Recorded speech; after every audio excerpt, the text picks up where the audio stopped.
నమస్తే ఈనాటి వార్తా న్యూస్ కి స్వాగతం.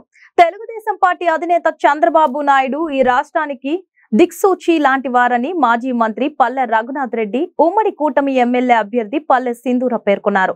పుట్టపర్తి మున్సిపాలిటీ పరిధిలోని ఎనుమలపల్లెలో మాజీ మంత్రి పల్లె తెదేపా అభ్యర్థి పల్లె సింధూర ఆమె భర్త వెంకట కృష్ణ కిషోర్ రెడ్డి ఎన్నికల ప్రచారం నిర్వహించారు. ముందుగా కాశీ విశ్వేశ్వర ఆలయంకు వెళ్లి శివకేశవులను దర్శించుకున్నారు.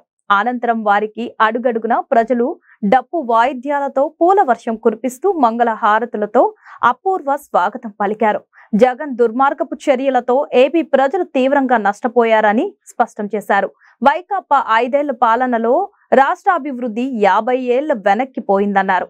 వైకాపా నాయకులు చేసిన అరాచకాలకు ప్రజలు ఎంతో ఓపిక పట్టారని, ఓటుతో బుద్ధి చెప్పడానికి సిద్ధంగా ఉన్నారని అన్నారు. ఈ కార్యక్రమంలో టీడీపీ నాయకులు, కార్యకర్తలు, అభిమానులు భారీ సంఖ్యలో పాల్గొన్నారు.